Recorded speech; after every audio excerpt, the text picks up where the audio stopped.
Good morning students. बच्चों, we have completed our chapter projectile motion as well as uniform circular motion and non uniform circular motion। इन सभी के बारे में बेटा हमने बात कर ली है। प्रोजेक्टाइल मोशन पे बेस्ड कुछ क्वेश्चंस के जो नोट्स हैं इंपॉर्टेंट, वो हमने आर्टिकल के जस्ट बाद आपको बताए भी थे।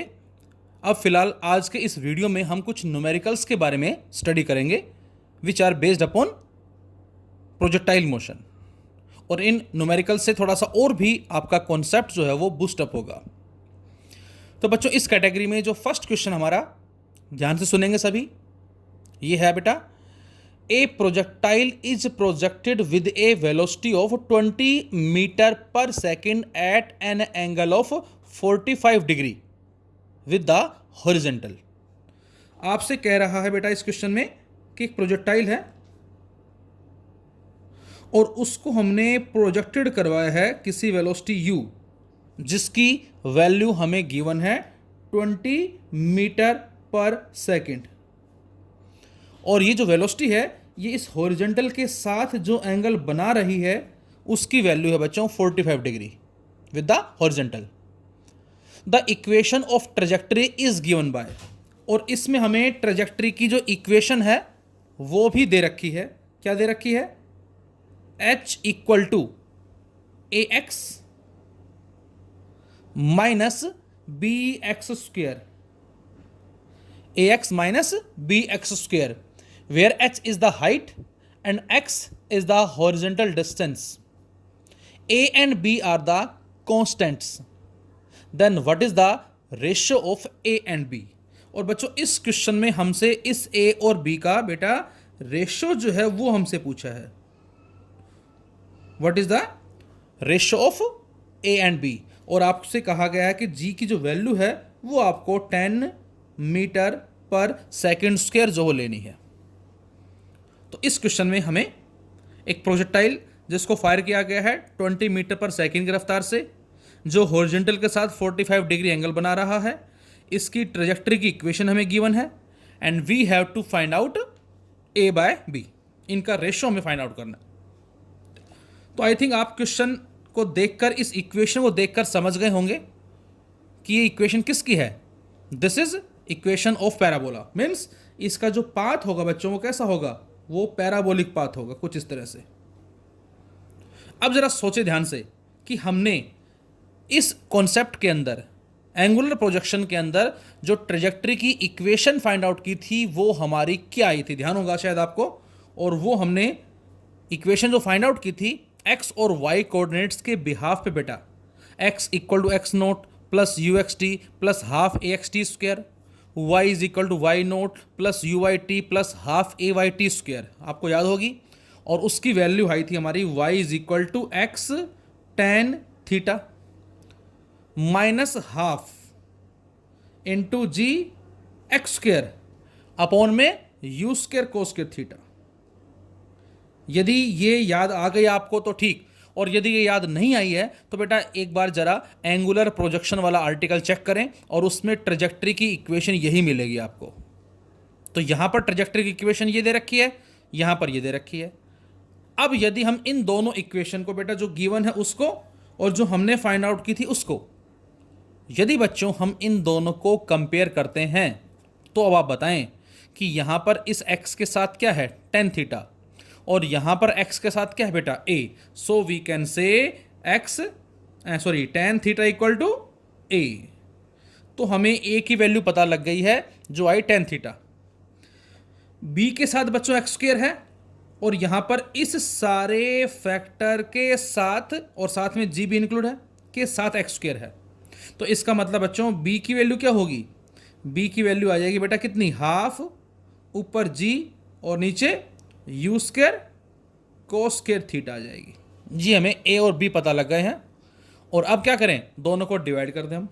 तो बच्चों जैसे ही दोनों को डिवाइड करते हैं तो हमें मिलता है बेटा यहाँ से a upon b equal to tan theta upon में 1/2, ये 2 ऊपर आ जाएगा, u square cos square theta भी ऊपर आ जाएगा, जी नीचे बचेगा, इंटू में 2 हमारा यहाँ जाएगा, और साथ में u square cos square theta.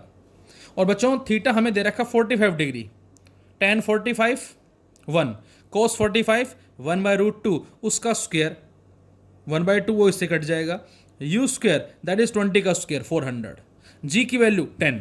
तो यदि हम इन सभी वैल्यूज को पुट करके सोल्व करते हैं बेटा, तो a/b की जो वैल्यू आएगी ये हमारे पास आ जाएगी 40:1। तो इजी है क्वेश्चन बिल्कुल।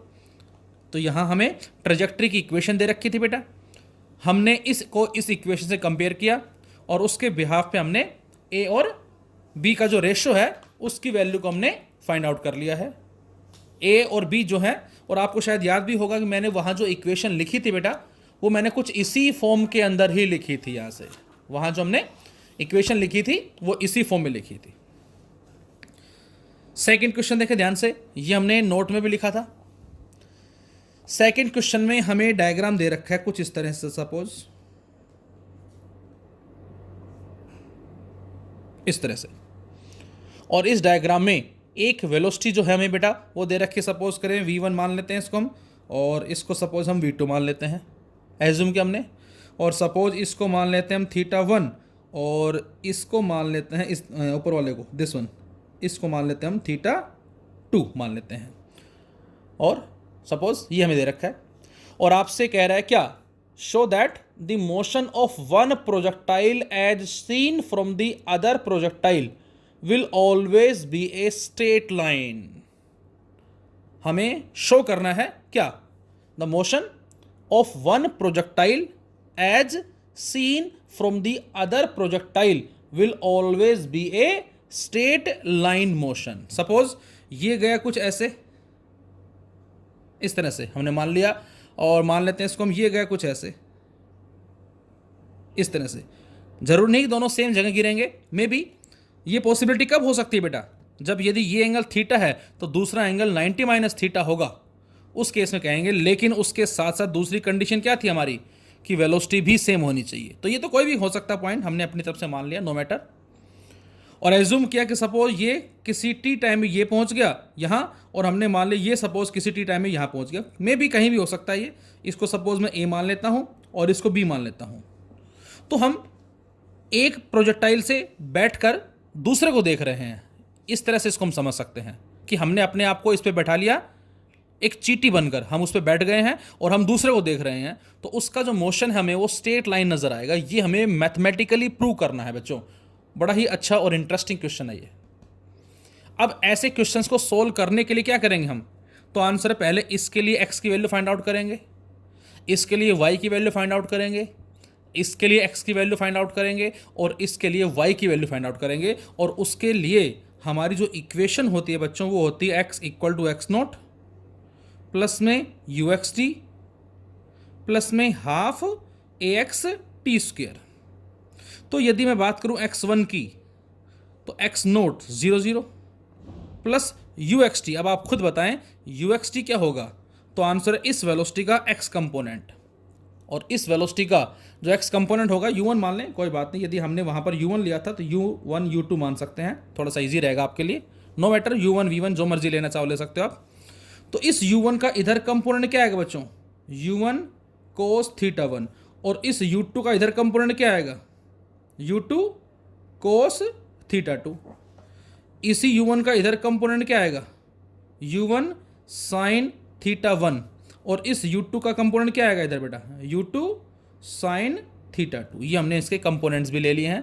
अब जरा इसमें पुट कर दें हम, ux1 क्या लिखूं, u1 sin θ1 इंटू t, और आगे का फैक्टर क्या हो जाएगा बच्चों, 0। वाई, क्योंकि ax जो है बेटा वो 0 है। तो x1 बराबर किसके आ गया, u1 sin θ1 इंटू में t। ये हमें इक्वेशन मिल गई है बच्चों x1 की। सपोज मैंने मान लिया इसको इक्वेशन नंबर 1, और इसी के लिए y की इक्वेशन क्या बनेगी, y = y0 प्लस में uyt प्लस में हाफ ay इंटू t²। तो यहां से y1 = y0 0 प्लस uyt का मतलब u1 sin θ1 into t plus में हाफ, ऊपर जा रहा है माइनस जी इंटू टी का स्क्वायर। तो बच्चों y1 की वैल्यू आ गई बेटा u1 sine theta one into T minus में हाफ जी टी स्क्वायर। इसको मान लिया हमने इक्वेशन नंबर सेकेंड माना। ये हमारा आ गया इस फर्स्ट प्रोजेक्टाइल के रेस्पेक्ट में x और y। अब सेम इसी की तर्ज पे यदि मैं आपसे कहता हूं सेकंड के लिए बताएं, अब मैं डायरेक्ट लिख रहा हूं x2, तो बताएं x2 क्या आएगा। सेम इसी की तर्ज पे यहां u1 sine theta one T है, यहां पर क्या आ जाएगा x1 सॉरी कोस आएगा, सॉरी सॉरी सॉरी मिस्टेक कर दे बेटा हमने, कोस आएगा यहां, कोस आएगा बेटा, कोस, प्लीज बी केयरफुल। तो यहां पर हमारा आ जाएगा कोस, तो यहां से कोस वैल्यू आ जाएगी ये, अच्छा साइन ये आ जाएगा, ठीक है। अच्छा x2, अब x2 की बताएं, x2 सेम इसी की तरफ पे क्या आएगा बच्चों u2 इंटू में कोस थीटा टू इंटू में टी, बोलो u2 cos theta two into में टी। इसको मैंने नाम दिया बेटा इक्वेशन नंबर थर्ड का नाम दिया।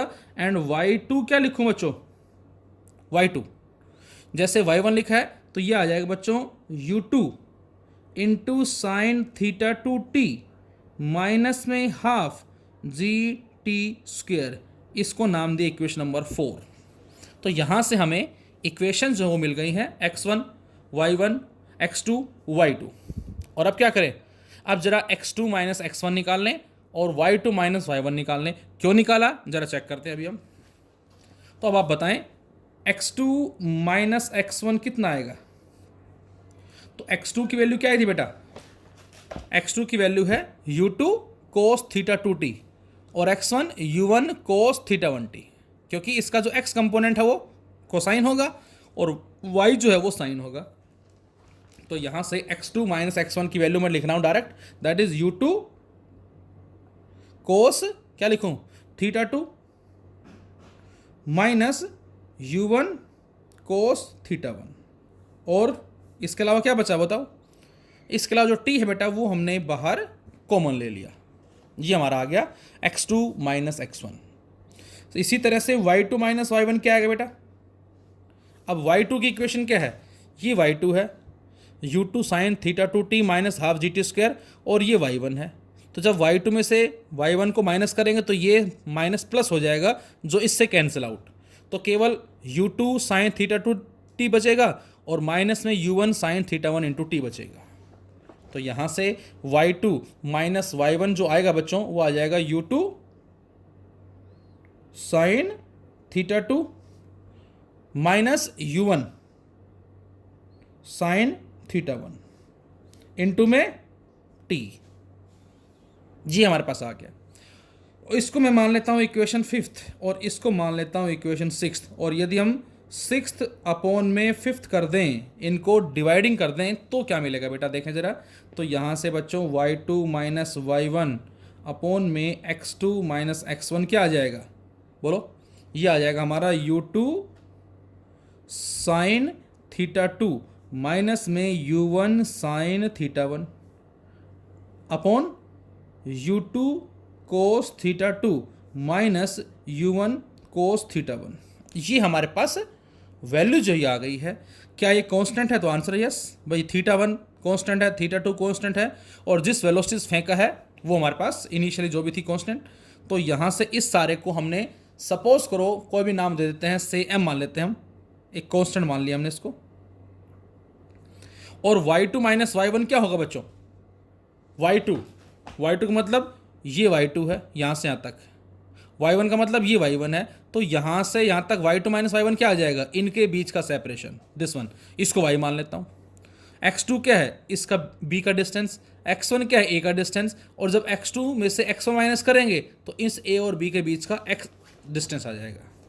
तो इस y2 माइनस y1 को बच्चों मैंने y मान लिया और x2 माइनस x1 को मैंने x मान लिया और इधर क्या चल रहा है m। और बेटा यहाँ से y बराबर किसके आ जाएगा, mx। यहाँ से बच्चों y बराबर किसके आ गया, mx के आ गया। अब आप खुद सोचें कि ये इक्वेशन किसकी है, this is the equation of A straight line, this is the equation of A straight line. ये बेटा स्ट्रेट लाइन की इक्वेशन है। तो इसका मतलब हम साफ साफ कह सकते हैं क्या, the motion of projectile as seen from the another projectile is a straight line motion. तो इजी क्वेश्चन है, दोनों को u1 u2 से थ्रो किया गया है, θ1 θ2 हॉरिजॉन्टल के साथ एंगल है, और हमें ये बताना है कि एक से दूसरे को ऑब्जर्व करेंगे तो उसका मोशन जो हमें वो एक स्ट्रेट लाइन नजर आएगा। तो हमने केवल क्या किया बेटा, दोनों की x और y की इक्वेशन लिखी, उनको सब्ट्रैक्ट किया, उनको डिवाइड कर दिया, और यहाँ से जो इक्वेशन मिली हमें y is equal to M X, क्योंकि जो स्ट्रेट लाइन की इक्वेशन होती है बच्चों वो होती है y is equal to M x plus c. जैसे y is equal to y square is equal to k x, इस तरह से इक्वेशन हमारी है। पैराबोला की इक्वेशन है, सर्कल की होती हैं, हाइपरबोला की होती हैं, सेम उसी तरह से ये हमारी स्ट्रेट लाइन की इक्वेशन कहलाती है बच्चों। तो यहाँ से हमें स्ट्रेट लाइन जो है वो नजर आएगा। इसी कैटेगरी में जो थर्ड क्वेश्चन हमारे पास है ये भी बड़ा इंटरेस्टिंग है। इस थर्ड क्वेश्चन में डायग्राम हम ले लेते हैं कुछ इस तरह से।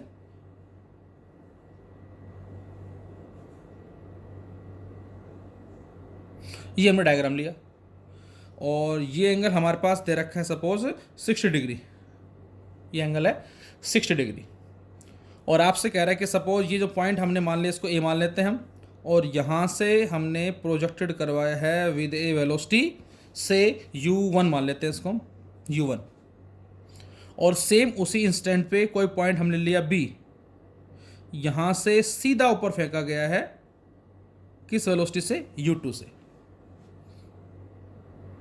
जितने टाइम में यदि ये यहाँ पहुँचे उतने ही टाइम में यदि ये यहाँ पहुँच जाएगा तो बेटा इस पॉइंट पे आके क्या होगा, दोनों का कोलिजन हो जाएगा। तो क्वेश्चन क्या है, क्वेश्चन है a body is projected with a velocity u1 from the point A, at the same time another body is projected vertically upward with a velocity u2। हमने किसी बॉडी ए को प्रोजेक्टेड करवाया है ए पॉइंट से, उसी सेम टाइम में किसी point B से किसी दूसरी बॉडी को u2 से प्रोजेक्टेड करवाया है। What should be the value of u1 upon u2, हम u1 अपॉन u2 की वैल्यू क्या लें, what should be the value of u1 upon u2 for both the bodies to collide. यहां पर दोनों कोलाइड कर रही हैं, तो हमें इन दोनों की वेलोसिटी का रेशियो बताना है बच्चों कि इसकी वेलोसिटी का रेशियो क्या लें ताकि दोनों यहाँ पर कोलाइड कर जाएं। अब कोलाइड करने का मतलब क्या है बेटा, कोलाइड करने का मतलब है कि जितने टाइम में ये यहाँ पहुँची उतने ही टाइम में ये यहाँ पहुँचने चाहिए।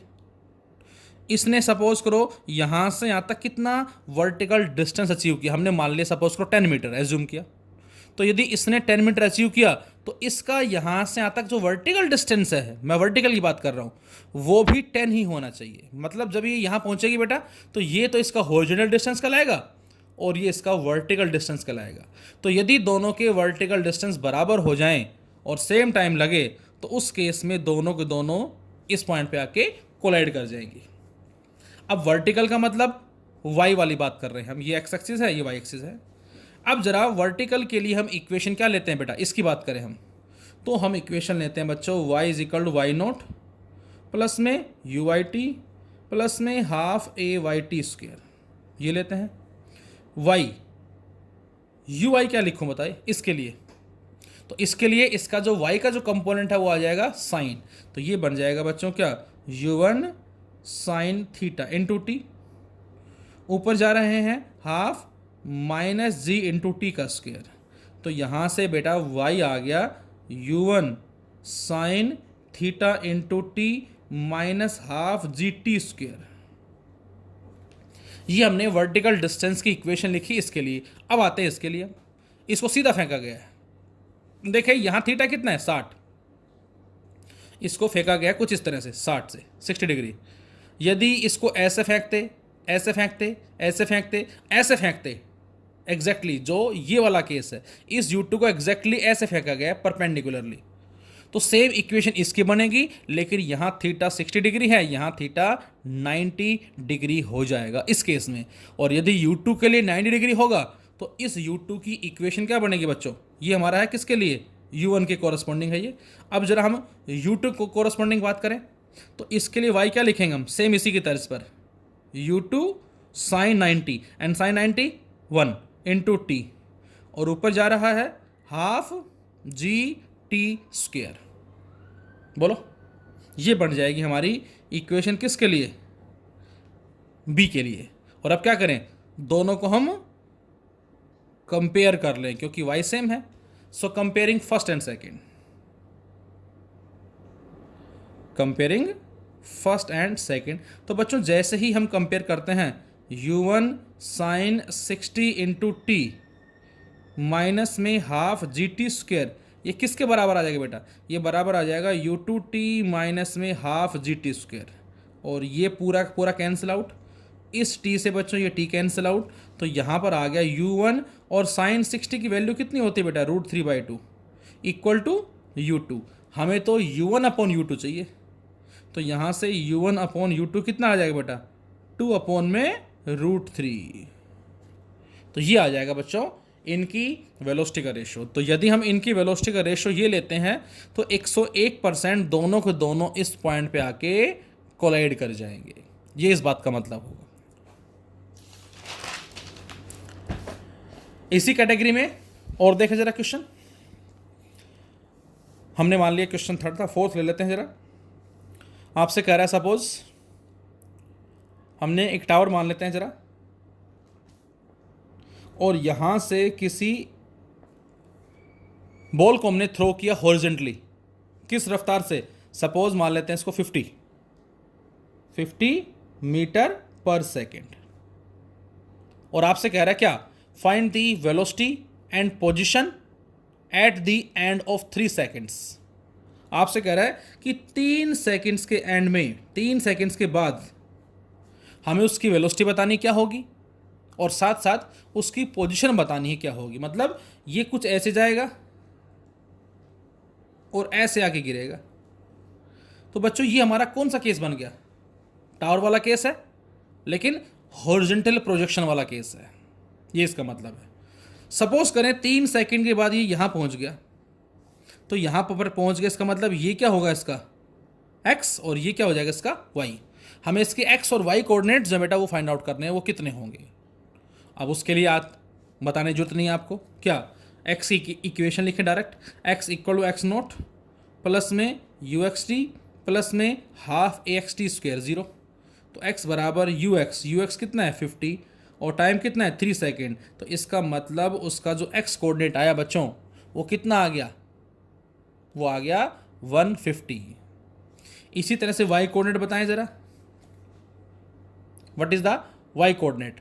अब y कोऑर्डिनेट कैसे फाइंड आउट करेंगे आप बताएं? y कोऑर्डिनेट फाइंड आउट करने के लिए हम लिखेंगे y is equal y note plus uy 0 होगा, plus half ay that is g into T square. Half g हम 10 मान लेते हैं, और t दे रखा 3 का स्क्वेयर, तो कितना आ जाएगा? 45। तो x कोऑर्डिनेट भी उसका आ गया हमारे पास 150 मीटर, और y कोऑर्डिनेट भी हमारे पास आ गया बेटा 45 मीटर। तो ये आ गई बच्चों उसकी पोजीशंस, ये उसकी पोजीशंस हमारे पास आ चुकी हैं आफ्टर 3 सेकेंड्स। साथ साथ उसकी वेलोसिटी भी बतानी बेटा हमें। अब वेलोसिटी के लिए हमें यहाँ वेलोसिटी निकालनी है, और हमें मालूम है बेटा कि ये होती है हॉरिजॉन्टल वेलोसिटी और ये होती है vertical velocity. Horizontal velocity through out journey same रहती है, लेकिन वर्टिकल जो है वो धीरे धीरे इंक्रीज होती है जब वो नीचे आता है। ऊपर जाएगा तो डिक्रीज होगी। यहाँ वेलोसिटी 0 है, यहाँ कुछ और है थोड़ी बड़ी, यहाँ और बढ़ गई, यहाँ पर और बढ़ जाएगी। तो हमें तो ये वेलोसिटी निकालनी है, दैट इज रेजल्टेंट वेलोसिटी। अब आप सोचें रेजल्टेंट वेलोसिटी कैसे आएगी? ये आएगी vx का स्क्वायर प्लस vy का square plus 2vx vy cos 90 using parallelogram law of vector addition, और उसके बाद उसका अंडर रूट। अब vx कैसे आएगा बेटा? तो vx बराबर किसके होता है बच्चों? vx बराबर होता है ux प्लस axt के। ux कितना है? 50। तो vx की वैल्यू पता लग गई आपको 50 मीटर पर सेकेंड। अच्छा vy कैसे निकालेंगे हम? vy equal to ui plus ayt, ये हमारा फॉर्मूला है। ui 0, ay g, और टाइम कितना? 3 सेकेंड। तो vy कितना आ गया बच्चों? 30। vx 50 आ गया, vy 30 आ गया, दोनों को रख दो यहाँ, तो 50 का स्क्वायर प्लस 30 का स्क्वायर और इस सारे का अंडर रूट। ये आ जाएगी बच्चों 3 सेकेंड के बाद वेलोसिटी कितनी होगी, 50, 2500, 30, 900, तो 2500 प्लस 900 3400 और इसका रूट, इसको आप सॉल्व कर लेंगे, ये हमारा आ जाएगा बच्चों आंसर। तो कर सकते हैं, इजी है ये। और देखें जरा नेक्स्ट क्वेश्चन, 5th क्वेश्चन, इसमें ले लेते हैं जरा हम, ये शायद थिंक हमने किया, चलो खैर। आपसे कह रहा है 2 particles are projected from the ground simultaneously. Ground से हमने 2 पार्टिकल को प्रोजेक्टेड करवाया एक साथ, किस किस स्पीड से, एक की स्पीड दे रखी है सपोज हमें, मान लेते हैं 30 मीटर पर सेकेंड, और दूसरे की स्पीड जो दे रखी बेटा हमें, वो हम मान लेते हैं सपोज कितना, 20 मान लेते हैं इसको हम, 20 मीटर पर सेकेंड। हमने एक साथ क्या किया, 2 पार्टिकल्स को प्रोजेक्टेड करवाया है, एक की रफ्तार 30 दे रखी है, एक की रफ्तार 20 दे रखी है, और एंगल मान लेते हैं इसका θ1 हम मान लेते हैं सपोज कितना, 60 डिग्री मान लेते हैं, और इसका हम θ2 मान लेते हैं कितना, 30 मान लो चलो। तो पहली बात तो ये, क्या रेंज सेम होगी? रेंज बच्चों सेम तब होती जब दोनों की वेलोसिटी भी सेम होती, क्योंकि हमने पढ़ा हुआ है बेटा रेंज में θ 90 माइनस θ पे रेंज सेम होती है, लेकिन बेटा यहाँ वेलोसिटी अलग अलग है तो रेंज सेम नहीं होगी, ध्यान रहे।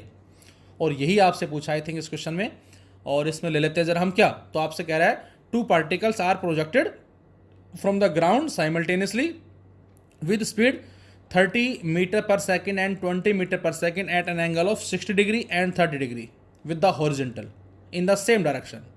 Find maximum distance between them on ground where they strike. अब वो जहाँ स्ट्राइक करेंगे उनके बीच का डिस्टेंस बताना। सपोज एक को हमने फेंका कुछ ऐसे, दूसरे को फेंका कुछ ऐसे, हमने ये U2 मान लिया, ये U1 मान लिया। सपोज U1 गिरा यहाँ पर और U2 वाला जो वो गिरा यहाँ हमने मान लिया इस तरह से, तो ये पहुँचा यहाँ बेटा, ये पहुँचा यहाँ, तो हमें तो ये डिस्टेंस कैलकुलेट करना, उनके बीच का डिस्टेंस दिस वन ये निकालना है। तो बच्चों साफ साफ आपको पता लग गया होगा क्वेश्चन देखकर, ये है बेटा रेंज R1 सपोज हमें, क्योंकि अभी हमें नहीं पता कि रेंज किसकी कम है किसकी ज़्यादा है, वो सोल्व करने से पता लगेगा। हम मान के चल रहे हैं कि हो सकता है R1 जो है वो ज़्यादा मिले, और ये रेंज आ गई R2। तो यदि ये R1 है ये R2, तो ये कितना होगा बेटा, ये आएगा R1 माइनस R2, यही हमें निकालना है। और हो सकता है R2 ज़्यादा हो, सपोज ये R2 आ जाए ये R1 आ जाए, तो ये कितना होगा R2 माइनस R1 जो भी है। तो सीधा सीधा क्वेश्चन हमारा है ये। और रेंज का फॉर्मूला आप बताएं क्या होता है, R U square sine 2θ by Z, ये हमारा फॉर्मूला है। तो एक बार θ को पुट कर दें कितना 60, स्पीड को पुट कर दें 30, वो R1 आ जाएगा। सेकेंड केस में θ को रखे 30, U को रखे 20, वो R2 आ जाएगा, और उसके बाद उसको अब आप सोल्व कर लेंगे, ईजी है। तो यहाँ से R1 लिख रहा हूँ मैं, R1 U स्क्वायर का मतलब 30 का स्क्वायर दैट इज 900 इंटू में sine 2θ, 2 into θ that is 60 degree upon G को 10 मान लेते हैं, और ये बन जाएगा बच्चों कितना साइन 120। अब साइन 120 कितना होता है 90 प्लस 30, 90 प्लस 30 दैट इज कोस 30, कोस 30 √3/2। तो बच्चों यहाँ इस 0 से 0 ये कट गया, कितना आ जाएगा, ये आ जाएगा 90 इंटू में साइन 120 दैट इज √3/2, मतलब इसको कट कर दें हम, तो ये आ गया बेटा 45 √3 मीटर। ये बच्चों आ गया हमारे पास क्या R1। इसी तरह से अब आप बताएं R2 क्या आएगा। R2 the value of R2 is U का स्क्वायर मतलब 20 का स्क्वायर इंटू में sine 2θ that is 30 degree by G जो कि 10 है। इसको सोल्व करें बेटा, तो 20 का स्क्वायर 400 है, और साइन ये क्या बन जाएगा 60, साइन 60 √3/2 बन जाएगा बेटा ये, और नीचे 10 पहले से है, इससे ये कट जाएगा, इससे ये कट गया 20, तो ये आ गया बेटा हमारे पास 20 √3 R2। इसका मतलब बोलो, इसका मतलब ये है कि ये हमारा जो R1 आया दिस वन, ये आया है 45 √3, दिस इज 45 √3, और ये R2 आया बेटा 20 √3। अब आप ये बताएं क्या होगा, ये बड़ा उनके बीच का डिस्टेंस 45 √3 माइनस 20 √3, तो कितना आ जाएगा 25√3 बी द आंसर। तो हमारा जो आंसर आएगा बच्चों that is R1 minus R2 वो आ जाएगा 45√3 माइनस में 20√3 दैट इज 25√3। ये हमारा आंसर आ जाएगा और इसके साथ इसकी यूनिट भी लगा दें। और देखिए जरा इसी कैटेगरी के अंदर हम आपसे कह रहा है क्वेश्चन में, एक मैंने शायद ग्रास होपर के बारे में बताया था आपको, इजी है खैर क्वेश्चन वैसे। 6th number question, Ram ji की जो गाय होती है जिसको हम ग्रास होपर बोलते हैं बच्चों, आपसे कह रहा है grasshopper can jump a maximum horizontal distance of 20.4 metre. एक ग्रास होपर जो बेटा इस तरह से मान लो आप, राम जी गाय टाइप में, और ये मैक्सिमम डिस्टेंस कवर करता है। मतलब यहाँ ये जो डिस्टेंस है मैक्सिमम कब होगा, पहले आप ये सोचें। मतलब ये जो रेंज है बेटा, ये रेंज मैक्सिमम कब होती है, तो हमारा आंसर है जब थीटा की वैल्यू 45 डिग्री होती है, उस केस में बच्चों रेंज मैक्सिमम होती है। A grasshopper can jump a maximum horizontal distance of 20.4, ये हमें दे रखा है, और सेंटीमीटर, मीटर मत कर देना इसको, कभी मीटर कर दे, हालांकि चलो दे रखा है 20.4 centimetre. If it spends negligible time on the ground what is the speed of travel along the road. और आपसे पूछा है कि इसकी जो रोड के अलोंग जो स्पीड है वो हमें बतानी है। ये हमने स्पीड मान ली इसकी, सपोज करें, and we have to find out the speed travel along the road. अब आप बताएं कैसे करेंगे। तो बेटा सबसे पहले हमारा फॉर्मूला होता है आर का, range U square sine 2 theta by g. अब जो रेंज है वो मैक्सिमम कब होती है बच्चों, पहले तो ये बताएं आप मुझे। रेंज मैक्सिमम होती है 45 डिग्री पे, जैसे 45 रखें 90 साइन 90 1, तो यहाँ से बेटा R बराबर किसके आ गया, U स्क्वायर बाई जी। बोलो, तो यहाँ से बच्चों U कितना आ जाएगा, U आ जाएगा R इंटू जी और इसका अंडर रूट। बोलो, अब R की वैल्यू आपको दे रखी है 20.4, G की वैल्यू कितनी बेटा 10, लेकिन ये बेटा R जो है फिलहाल बच्चों ये हमें सेंटीमीटर में दे रखा है, इसको मीटर में कन्वर्ट करने के लिए क्या करेंगे हम 10 की पावर -2, और G हम 10 मान लेते हैं। इसको हम क्या करेंगे पहले बताओ, इसको हम सोल्व कर ले, इसको आप सोल्व कर लेंगे बच्चों जो भी आएगा, लेकिन जो आएगा ये क्या आया, ये आया U आया।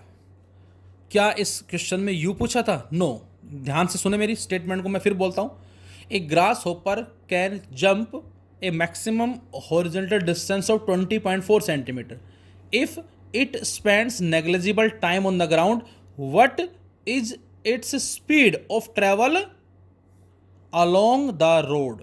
रोड के अलोंग उसकी स्पीड क्या होगी। अब आप बताएं, यदि ये U है बेटा तो ये क्या होगा, इस तरफ होगा बच्चे U कोस थीटा, तो यही हमें निकालना है बेटा इसमें। तो इस केस में हमें क्या निकालना है, हमें UX निकालना है, उसकी स्पीड अलोंग द रोड, और ये हो जाएगी U कोस थीटा। अब U आपने यहाँ से सोल्व कर लिया, थीटा कितना है 45, तो इस U की वैल्यू जो यहाँ से आएगी जो भी है वो इनटू में कोस 45 पुट कर देंगे हम, और ये हम सोल्व कर लेंगे हम। और आई थिंक ये शायद आंसर आता है सोल्व करने के बाद, आई थिंक 1 मीटर आता है, एक बार चेक कर लेंगे प्लीज़। ये हमारे पास आ जाएगी 1 मीटर पर सेकेंड सोल्व करने के जस्ट बाद। एक और देख लेते हैं जरा क्वेश्चन हम। आपसे कह रहा है the height y and the distance x along the horizontal plane of a projectile on a certain planet with no surrounding atmosphere are given by. हमें y और x कोऑर्डिनेट दे रखे हैं किसी प्रोजेक्टाइल के। y की वैल्यू दे रखी है बेटा हमें -5t² प्लस में 8t, और जो x की वैल्यू बेटा ये हमें दे रखी है 60, और ये मीटर में दे रखे हैं दोनों के दोनों। आपसे पूछा है find the initial velocity with which the projectile is projected. उस प्रोजेक्टाइल को जिस इनिशियल वेलोसिटी से प्रोजेक्टेड करवाया है वो निकालना है। अब आपके माइंड में तुरंत आ जाना चाहिए, ये हम पहले बात कर चुके हैं कि जो इनिशियल वेलोसिटी है बेटा, ये इसका मीनिंग हमारा क्या होगा, व्हेनेवर टाइम इज 0। एग्जैक्टली जब टाइम 0 है जब टाइम हमने नोट करना स्टार्ट नहीं किया था, जब हमने उसको थ्रो किया है, उस टाइम उसकी वेलोसिटी कितनी होगी, ये हमसे पूछ रहा है। तो आप इसको डिफरेंशिएट करेंगे, वी वाई आ जाएगा, इसको डिफरेंशिएट करेंगे, वी एक्स आ जाएगा, और उसके बाद वी एक्स का स्क्वायर प्लस वी वाई का स्क्वायर और सारे का अंडर रूट। फटाफट से बताएं जरा, d y by d t कितना आएगा बेटा, यहाँ से वी वाई डिफरेंशिएट करें, माइनस में 10t प्लस 8, और जब इसमें t को 0 रखेंगे बेटा हम, तो वी वाई कितना आ जाएगा, 8 आ जाएगा। सेम यहाँ से बताएं वी एक्स कितना आएगा, that is d x by d t, v x कितना आ जाएगा, 6t का डिफरेंशिएशन 6, ये वी एक्स आ गया। और अब v that is v x का स्क्वायर प्लस वी वाई का square plus 2 v x v y cos 90, और कोस 90 क्या आ जाएगा बेटा बच्चों, 0, तो आगे वाला फैक्टर 0। अब वी एक्स का स्क्वायर 6 का स्क्वायर 36, वी वाई का स्क्वायर 8 का स्क्वायर 64, और ये आ जाएगा 100, और उसको बाहर ले हम रूट से, that is 10 metre per second. तो इस तरह से हम क्वेश्चंस कर सकते हैं बेस्ड अपॉन प्रोजेक्टाइल मोशन। मैं कुछ असाइनमेंट्स भी आपको सेंड करूंगा बेटा, और उनको आपको सोल्व करके उनके जो आंसर्स हैं वो मुझे सेंड करने हैं आपको वापस ना। Thank you.